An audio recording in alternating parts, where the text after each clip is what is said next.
Halo Soal Mistik, kembali dengan saya Triandoko di Bermain Jiwa. Video ini masih rangkaian dengan sosok Anunnaki. Sekarang saya akan menjelaskan satu fenomena yang mungkin kalian pernah tahu, yakni fenomena adanya batu yang ketika dipukul itu mengeluarkan bunyi, menyaring, seperti memukul besi. Ini banyak, tidak hanya di situs-situs peradaban kuno, tapi bisa ditemukan di mana saja. Nah, sebenarnya apa itu? Saya akan jelaskan di video kali ini.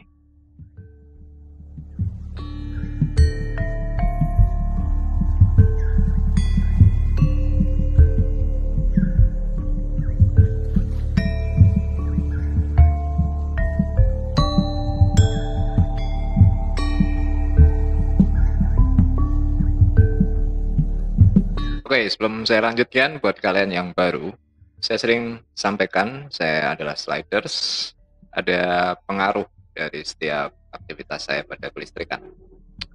Jadi, kalau nanti suara video ini kurang baik, silakan diinfo. Dan ini saya kembali menggunakan mikrofon yang di video yang lalu saya sering dikomplain karena suaranya kurang jelas. Jadi, ini yang sering saya alami. Saya pernah cerita di video kalau GPS di rumah saya pun bisa terganggu. Dan ketika saya coba teman-teman atau ke pelanggan saya sebelumnya untuk mengkonfirmasi kedatangannya dan mengcapture kalau tempat saya tutup, perlahan harus mulai berkurang. Nah, demikian pula saya ingin coba di video di channel saya.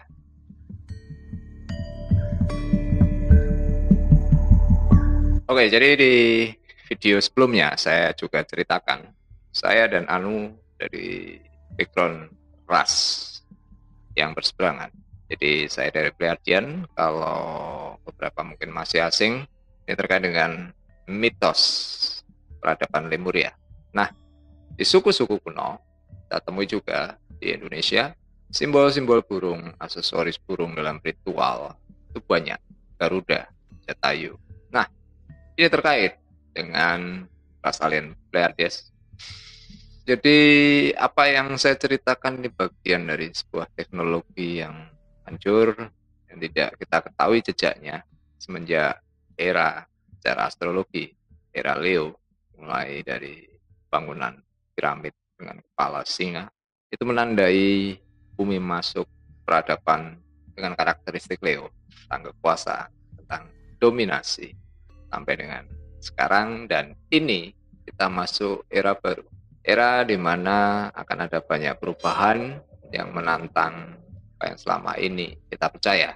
Jadi ini tidak nyaman, kita dalam masa-masa ujian, kehilangan yang selama ini kita percaya sebagai kebenaran.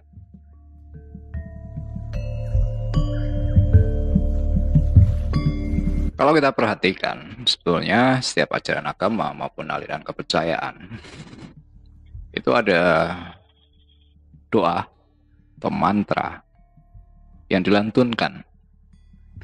Oke, ini semua ada. Tradisi ini kadang disertai dengan alunan musik, ya kan? Kemudian bisa juga dengan tarian.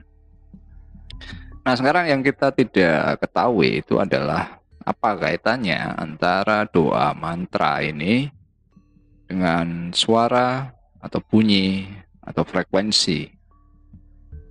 Dan sebetulnya ini yang dimaksud dengan kata sabda, firman, dan suara.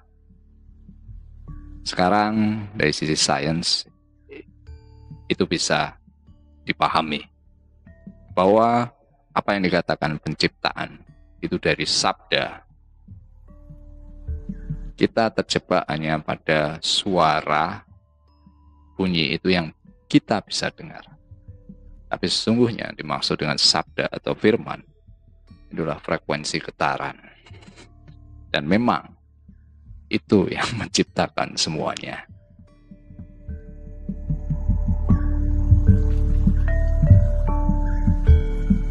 Semuanya begitu damai dan sunyi, sehingga Wisnu tidur tanpa terganggu oleh mimpi atau gerak. Dari kedalaman suara bersenandung mulai bergetar. Oh.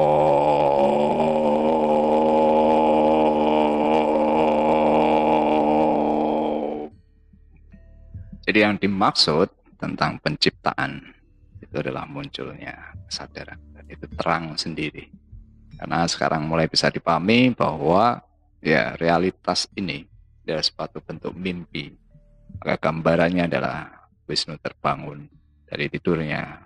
Kemudian pikiran ini mulai bekerja. Demikian pula dalam penciptaan versi Islam, versi Kristen. Di dalam Islam disebutkan kun fayakun. Jadi Allah berfirman, maka jadilah. Jadi firman itu sendiri adalah getaran. Suaranya tidak bisa kita pahami. Demikian pula dalam penciptaan versi Kristen, Allah bersabda, jadilah terang. Dan sekarang itu sudah ditemukan. Jadi suara itu menciptakan cahaya.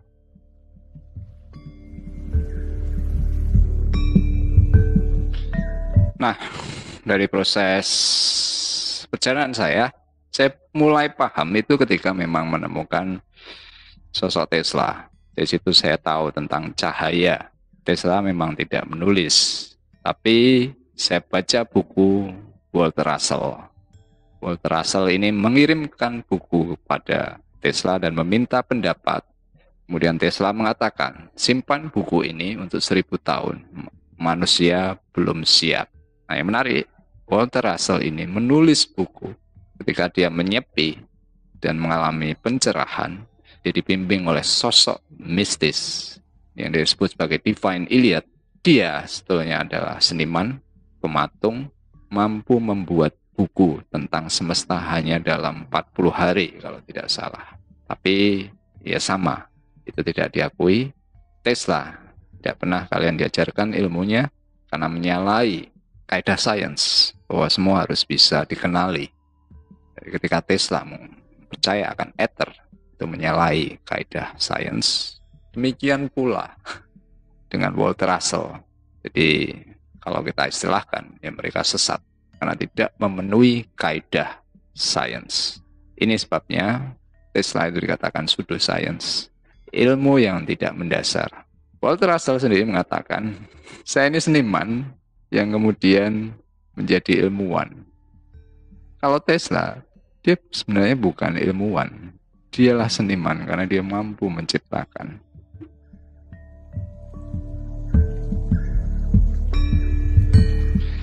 Jadi saya sendiri pun sudah kagum ya. Tesla itu udah jenius lah. Tapi ternyata ada yang lebih jenius, lebih sesat daripada Tesla. Dan ini kalian pasti jarang mendengar. Tidak diajarkan juga di sekolah. Dia adalah John Waller Kelly. Ketika Edison maupun Tesla ke tempatnya, keduanya pun tidak bisa memahami mekanisme kerja mesin yang dibuat oleh John Kelly. Jadi Kelly ini membuat mesin hanya dengan bahan bakar air, kemudian dia tiup, itu bisa menghasilkan tekanan luar biasa. Jadi dia populer dengan generator eterik. Dan yang populer teori dari dia adalah getaran simpatik atau yang disebut dengan ponons. Dan ini adalah ilmu-ilmu yang diketahui di masyarakat lingkungan teosofi dan Freemason. Dan seperti yang kalian lihat, kalau kita bicara Illuminati, bicara Freemason, ada kebenaran yang ditutupi dengan stigma negatif. Jadi orang tidak mencari ke sana karena diberi karakter negatif. Begitulah cara suatu pengetahuan itu disembunyikan. Dan ternyata inilah yang dipakai oleh teknologi militer. Jadi sekarang militer barat itu sudah mampu membuat piring terbang. Bahkan sudah lama. Jadi apa yang dipelopori oleh John Kelly ini kemudian diteruskan, dilanjutkan saat itu oleh Edward Ledskalnin. Jadi Edward Ledskalnin ini dia membuat coral castle, semacam puri, candi lah, dari batu-batu besar yang dilakukan dia sendiri tanpa bantuan siapapun. Menurut cerita, Supir truk yang dipesan oleh Letchkalnin ini, dia hanya diminta datang jam tertentu kemudian meninggalkan truknya. Dan dia kembali lagi pada jam yang diminta oleh Letchkalnin. Supir itu sampai tidak tahu bagaimana Letchkalnin menaikkan batu-batu besar itu ke truknya. Dan bagaimana Puri yang batu-batunya besar itu dia mampu susun sendiri.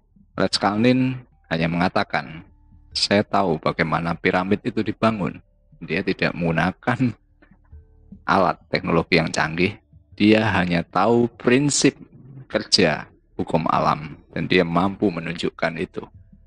Jadi kalau kita bicara tentang Freemason, ini sebenarnya adalah suatu bentuk perkumpulan yang mewarisi tradisi teknik membangun bangunan-bangunan besar, megalit peradaban lampau.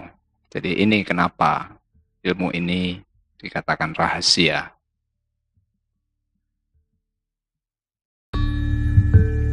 Oke, sekarang kita masuk ke inti sari dari misteri. Itu tadi adalah sabda, firman, suara, dan semuanya adalah frekuensi getaran. Dari situ semua segalanya ada, tercipta.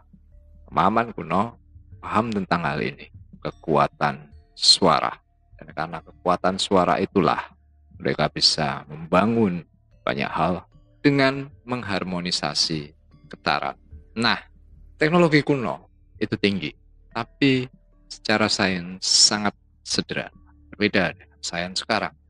Jadi formulanya semuanya berasal dari sabda, firman, suara.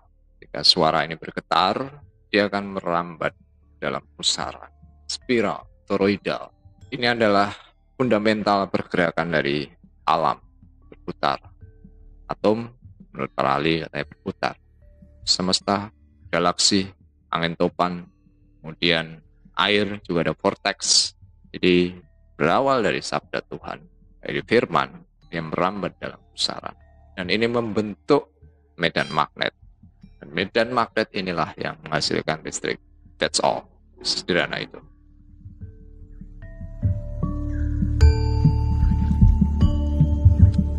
Jadi orang kuno itu paham sekali tentang hal ini. Contoh kasus adalah tradisi orang Jawa dengan kerisnya. Komposisi metalurginya itu mengandung medan magnet yang diperkirakan. Kalau tadi berawal dari suara, getaran, sabda, firman, pergerakan ini menciptakan medan magnet. Orang-orang kuno tahu bahwa setiap barang itu punya kekuatan. Nah, istilah sekarang kutab. Tapi ini adalah medan magnet. Dan bagaimana mensinergikan medan magnet ini itu menjadi satu kekuatan. Maka mereka bisa membangun bangunan itu tinggi, ya kan, bisa angkat batu-batu besar. Karena mereka tahu prinsip ini. Jadi saya pernah cerita di video juga bahwa dari kesaksian salah satu reporter di Tibet yang pergi ke Tibet, biksu Buddha itu menaikkan batu-batu besar ke gunung hanya dengan genderang, trompet, dan mantra. Mereka tahu persis ini karena secara sains ini yang dikenal sebagai gelombang berdiri. Jadi pantulan gelombang yang harmoni menciptakan ruang bebas gravitasi. Dan ini digerakkan untuk mengangkat benda-benda itu. Batu yang dipukul berbunyi. Ini yang saya bisa pahami dari John Kelly maupun Letchkalnin, bahwa ketika kita menemui situs kuno, mereka pasti ada bangunan bawah tanah, lorong-lorong. Kemudian di sekitarnya ada air. Aliran air ini tadi bergesekan dengan batu-batu, dengan struktur komposisi mineral yang mereka ketahui, piezoelektrik, kristal, di mana ini bisa memancarkan energi. Maka ketika dipukul, batu itu berbunyi. Jadi batu itu berbeda dengan batu biasa. Hasil dari akumulasi interaksi ini tadi menjadi medan magnet dan itu dikumpulkan kemudian dipancarkan ke angkasa, ke konstelasi-konstelasi tertentu. Hal ini yang saya tangkap dari proses channeling ketika diberitahukan sederhana. Kalau kita itu mengenal komputer ya, sekarang sudah gadget, ya kan, sudah internet, kita main sosial media, game online, kita terhubung, tapi masih dalam satu ruang dan waktu di bumi ini. Nah, mereka pada zaman itu Mereka membangun gadget yang mengkoneksikan online itu antar planet. Nah, inilah yang muncul di cerita-cerita tentang adanya dewa, adanya surga neraka, adanya langit ketujuh, adanya loka. Saya cenderung secara nalar percaya sekarang. Walaupun masih jauh untuk mewujudkan kebenaran tentang hal itu, tapi nalar. Karena Tesla mampu mewujudkan, dia mampu mempengaruhi waktu percobaan Philadelphia Effect, menghilangkan kapal untuk teleportasi, dan secara sederhana itu ada, kalian bisa lihat di videonya John Hodgkinson tentang efek Hodgkinson. Dia mampu membuat levitasi barang yang tidak hanya padat, bahkan cair pun bisa levitasi, bahkan bisa menghancurkan besi menjadi serbuk.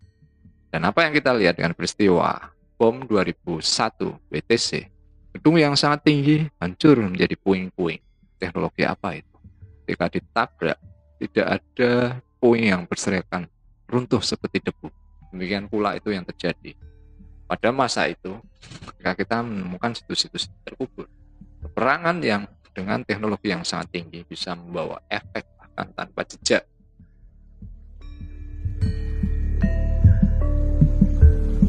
Jadi ketika belajar sains kuno itu 180 derajat berbeda. Dan kalau kita membaca sains kuno, semua apa yang kita yakini di sains modern itu runtuh.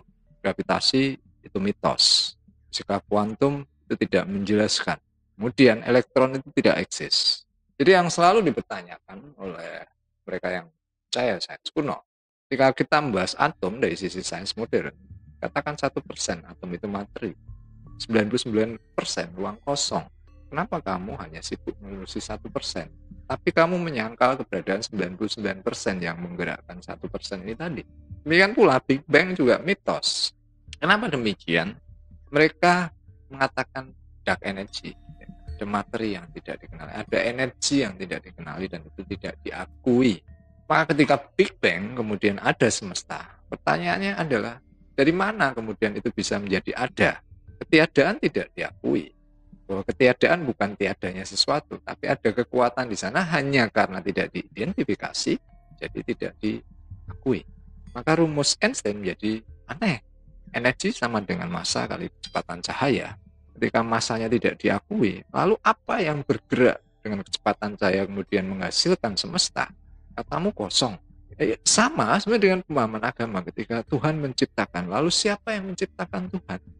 Tuhan tidak ada yang menciptakan, dia awal loh.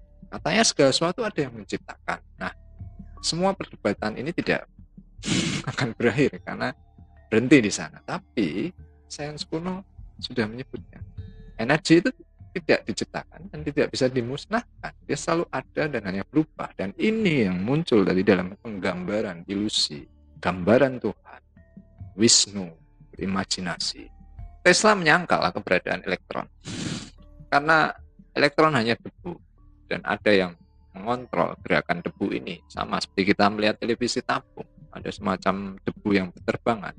Nah, radiasinya itu adalah suatu bentuk medan magnet. Jadi tidak ada pergerakan cahaya karena substansi tunggal tadi yang primordial, yang satu-satunya ether, medan magnet, akasa, prana, brahman yang tidak dikenali, tidak diakui. Jadi di belakang semuanya. Jadi kita kata-kata laut ya ada di kitab suci, samudra itu disebut juga. Jadi ternyata sekarang ketemu di luar angkasa struktur dominan juga air. Di Kuiper Belt itu sudah ditemukan awan OORT yang penuh komposisi air dan itu diceritakan di ajaran kita misalnya Kakang Kawah di hari-hari dalam air ketuban sama dengan kelahiran planet-planet. Jika orang bertanya sedulur papat itu mewakili gerakan magnet, bergerak searah, bergerak menyebar, bergerak berkumpul, dan bergerak berputar. Sudah diajarkan. Dan ini kenapa kita menjadi semakin ketinggalan. Oke, sampai di sini dulu video ini. Jadi ada banyak hal yang ingin kita telusur dari jejak peradaban yang sudah lama sekali hilang. Kita hanya mewarisi ritual dan tradisinya saja. Setelah membaca Tesla dan lain-lain, saya mulai penasaran bahwa ya, kita pernah mengalami peradaban itu. Dan kalau saya dulu tidak mengalami proses yang sifatnya mistik, mungkin saya juga tidak akan terbuka dan tahu bahwa kita punya satu harta yang selama ini bahkan kita tidak pernah tarik untuk mencari. Kalau kalian suka video ini, silahkan berikan like. Berikan juga pendapat kalian di komentar. Kita akan ketemu di video selanjutnya. Selamat bermeditasi, selamat bermain jiwa.